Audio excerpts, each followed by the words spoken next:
Hey guys, welcome back to an all new R&D Garage video. We are on part 3 of the K24 breakdown.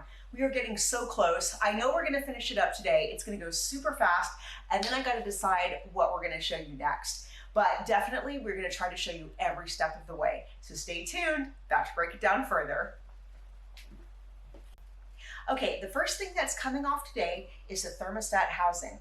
And so this consists of 10mm bolts and one 12mm. The 12mm is right here. So let's get started with the 10. So the first 10 is right here. So break that loose. I'm so glad you guys are as excited about this K24 SWAT breakdown as I am. Been getting a lot of good feedback. You guys are happy, and that makes me happy. Okay, I'm gonna hit up the 12 just as long as I've got this going. So remember the 12 is right here. Bing, bing, boom. Okay, so the last 3 10s are a little bit awkward. Well, one's awkward. It's right behind the hosing right here is the first one. Then we've got one right here, and then we've got one down underneath. And so I'm gonna go ahead and do the underneath one right now. So break that.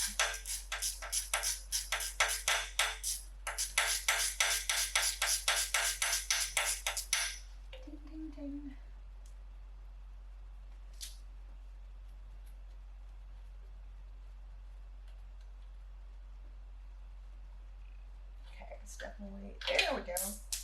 Okay, I shall leave that there. Now I'm going to go ahead and do the one behind. And so this is why I kind of have the swivelly head on it, on the ratchet. So, cool. So it's actually a little bit better if you look at it from down below. Just knocked off the cap. Okay, and you know what I'm going to do now? Let's go like this. I've really got to learn to silence my phone. Okay.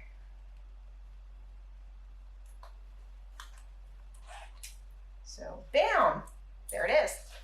Okay, let's get that last one now. And I'm going to hold it in place just in case it decides to fall. But I don't think it will.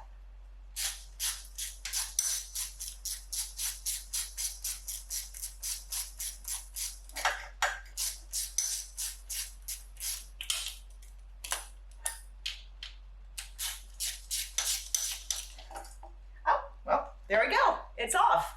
Let's move on. Up next, the AC compressor mount right here. 2 14mm bolts, and it should pull right off.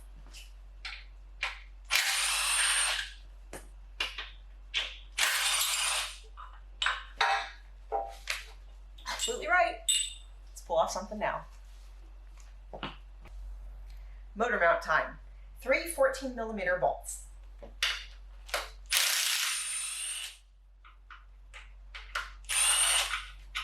And they're long.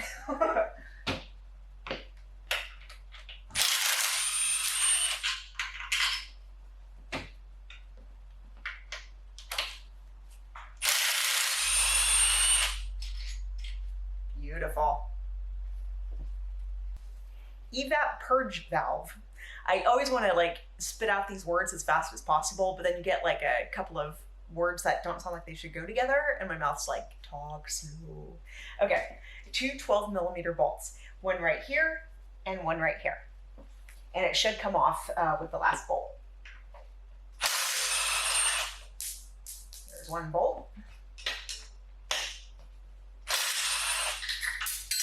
And the second bolt, but I did not drop this, so that's good. Water neck time. Okay, it looks kind of weird, this guy here, but it is just 3 bolts and a nut. So we've got 1, 2, that's the bolt, nut, bolt, bolt. And this guy is like one of those long neck bolts again, like it's sitting on. And so I may have to give it a tap with the hammer to get it loose. If that doesn't work, I'm gonna sign off for a little bit and grab my pry bar. So that's how this is gonna go. And these are all 12mm.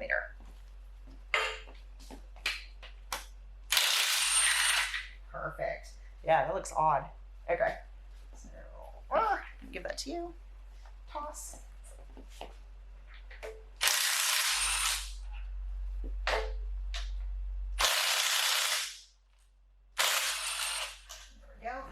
sound. There's 2 more. Perfect. Okay, there's, oh, thank goodness it missed the grossness. I always put like a little pan down just in case. Oh, this is coming right off. Joys of working with a newer car, let me tell you, people. And we even got the gasket to come off, well, almost with it. But look at that. Absolutely beautiful. Let's move on. Yay! Okay, before I start with the sensors, I wanted to make a little note to you guys. This motor is looking better and better, like it was just perfectly taken care of. When I pulled off the water neck, you can see it is beautiful in here. There's like there's no burns. You can tell it was blue coolant, which is Honda coolant. So whoever owned this car took care of her. She was most likely not hot rodded. She got all her fluids changed at the right amount of time. She's absolutely perfect and ready to go. Intake cam, exhaust cam sensor. Let's get these suckers off.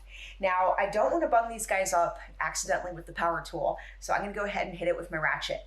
They're both 10mm bolts, one right here, one right here. And again, try not to hit the bolts down there, or the studs. There we go.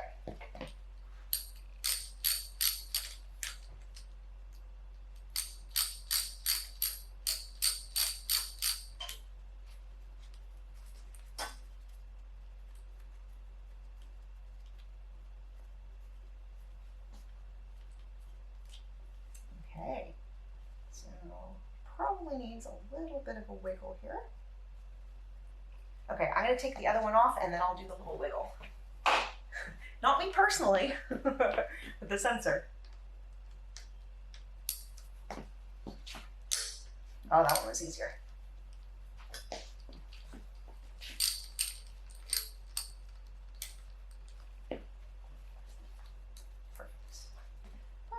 Perfect.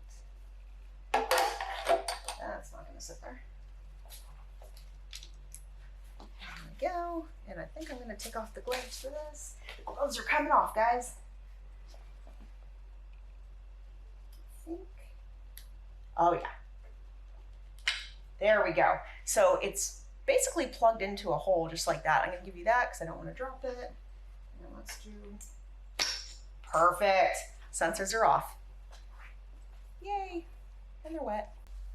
Quick demo about taking off removable studs. Only removable studs. The studs that are staying in, you can't really do much about, so, but you probably knew that. Okay, so I'm gonna do a demo on this one. So the first thing you're gonna do is take the 2 nuts. This one you're gonna put on backwards, or whichever one you have in your hand that you reach for first. That is the one that is going on first. Okay, so that one's nice and tight.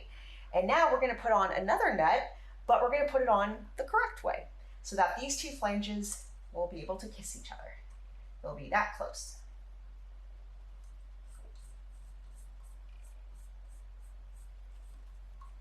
Perfect. Okay, now I've got my handy dandy wrenches here. What we're gonna do is basically tighten them together and then I'll show you what's going on next. Okay, so that's loose. We are going to tighten. Okay, those are nice and tight. And now I'm going to take the long one, stick it back here, and look at it turn. How cool is that? And again, be careful because you don't want to bang yourself, basically, as I have been known to do.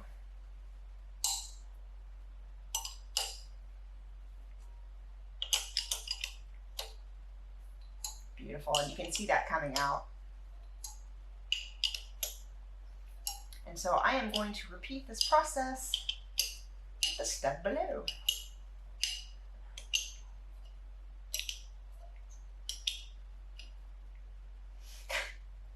Not by hand.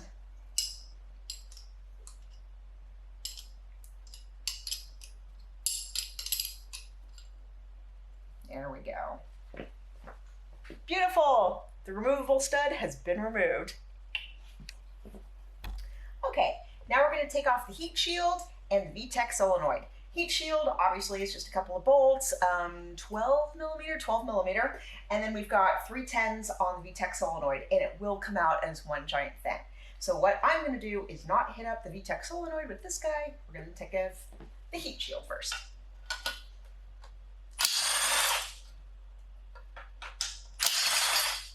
Perfect. So that's these two. Oop. Maybe I can make some more clanging noises next time. Okay, now we're going to do the VTEC solenoid. So break them first.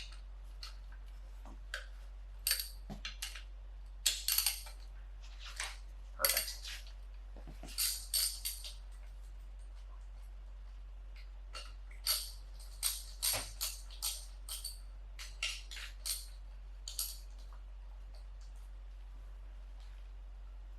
Okay,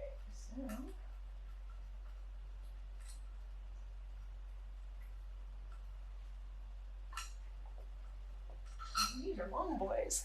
There's one. Thank you, sir.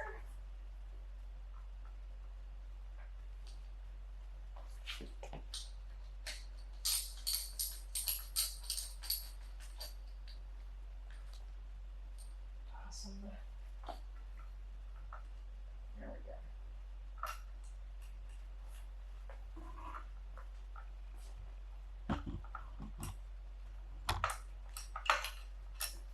The two.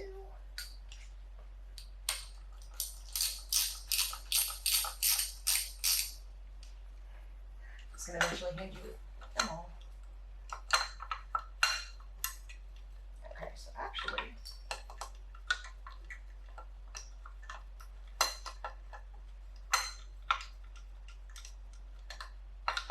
perfect. Okay, they're both off. I think we're just about done. We'll see. Oil pressure sender time. Removal. Okay, so you're just going to grab a wrench, basically. Don't put it on the nubs, put it on the flat part.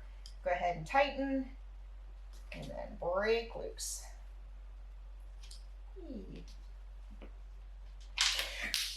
Oh, and try not to drop precious parts. That's not a good thing. Now removal of the temperature sensor. So I get another chance to redeem myself by not dropping it. And this is just a 17 millimeter. Oh, perfect. I'm almost thinking this actually doesn't need a freshening up. It's out. I'm thinking we're just gonna kind of get new parts for it, you know, like, and just throw it in. I don't know, you guys. I'm getting pretty excited about this. But anyway, let's move on. Knock sensor. Very fragile. I've been told if I drop this guy, I'm getting coal for Christmas. So let's not do that. So we're back to the 10-inch wrench. We're gonna go ahead and fit it on in a non-awkward position. Tighten it up a bit, and actually, there we go. Look for a flat surface. Okay, perfect. It's okay. I scraped my knuckles, but I did not drop the knock sensor. Crank sensor. One 10 millimeter bolt. And so I'm going to break it loose. Yep, that was easy. Oops. And try not to slap the rest of the engine. And I think.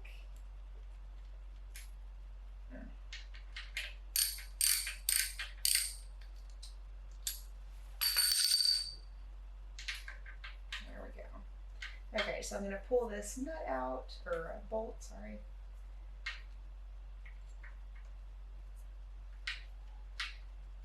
There we go. And so this should just wiggle out. And yes, perfect. Man, it helps to have small fingers. This may or may not work. Slight disclaimer. Crank pulley time. So we do actually have a 19 millimeter socket on order that has thicker walls that they recommend for taking these off. However, like I said, it's on order. It's not here yet. I'm gonna have Dee hold the pulley. I'm gonna hit that, see if it comes off. It may come off, it may not. Let's see what happens. Okay, you ready? Yep.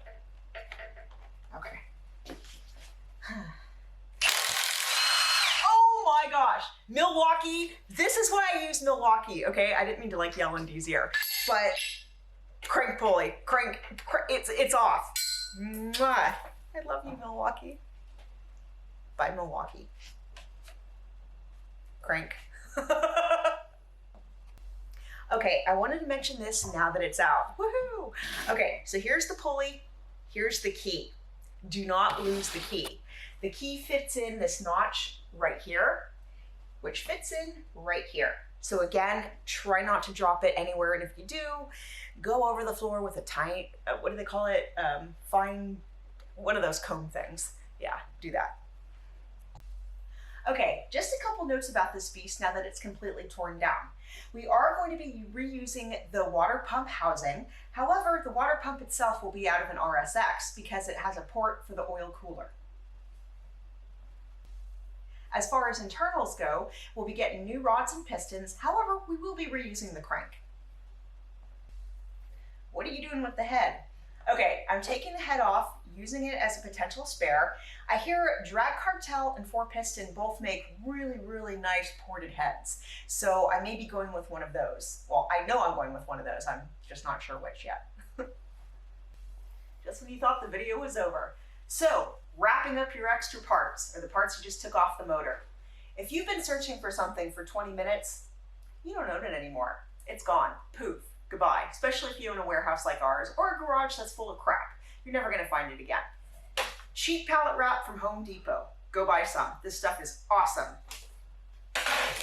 Now, if you have water on your part, clean it off. Make sure it's totally dry. If you have grease or something, other kind of lubricant on it, don't worry about it. Wrap it up. It'll protect the part. Look how nice and tight this wraps up. It's freaking gorgeous. Obviously, you're going to want to label exactly what it is. Otherwise, you're going to be in the same boat. Unwrapping parts to find the one you want. So I'm not going to empty this box. This box is full of nicely pallet wrapped parts. Perfectly cool. Do the same with the little parts. You don't need to wrap them with the pallet wrap, obviously, but buy little baggies. Little baggies, you can label them, throw them in the bag. Well, actually, I probably won't throw them in with the heavy stuff, but you know what I mean. Anyway, do yourself a favor, because by the time you put that motor back together, you're going to be like, especially if it's like usually us, if it's like a year later, where the hell did I put those parts? So don't find yourself in that same boat. Take care, you guys. Okay guys, well I hope you enjoyed this little 3-part series about my K24 swap breakdown. I had obviously a blast doing it. It's such a pleasure working with a clean motor like this. Well, maybe you do have an idea, but I currently had no idea until I came to this one. So super happy to show you guys. I want to thank all my subscribers. Thank you guys so much for subscribing. Hit that button if you haven't, liking, commenting, and sharing my videos. Now, it may be a little bit time, maybe a month or so before we come back to this, but I promise you, we have so much content, so many other cars to work on. We just ordered new springs for the Mini, so that's probably coming up next. And as always, I appreciate every single one of you. Talk to you soon. Now, we very well could use the motor just like this. Clean up all the parts we took off, or most of them, put it back together, throw it in the hatchie and go. However, it is a super clean motor, and I'm basically going to be doing more racing, drag racing, road racing than actual driving, and so it's not a 0% chance I would blow it up. So, okay, depending on who you use for machine shop, obviously I'm not a machiner, so this is about as far as I can go. We are going to be calling a bunch of people. At this point, I think I'm going to basically replicate my buddy Mike Kojima's build, where it'll put out about 250 to 300 horsepower, naturally aspirated, and then pretty much be ready for boost, shall I deem that necessary, which I probably will deem it necessary. So I think this is the end of the K series for now. This adds a couple months to our timeline, but you know what? It's totally okay. We got more stuff to work on, and I will be providing updates. So I want to say thank you guys for watching this series. I hope you enjoyed it. Feel free to come with any and all questions about my K swap, should you have any. And take care. Have a great week. I'll talk to you soon.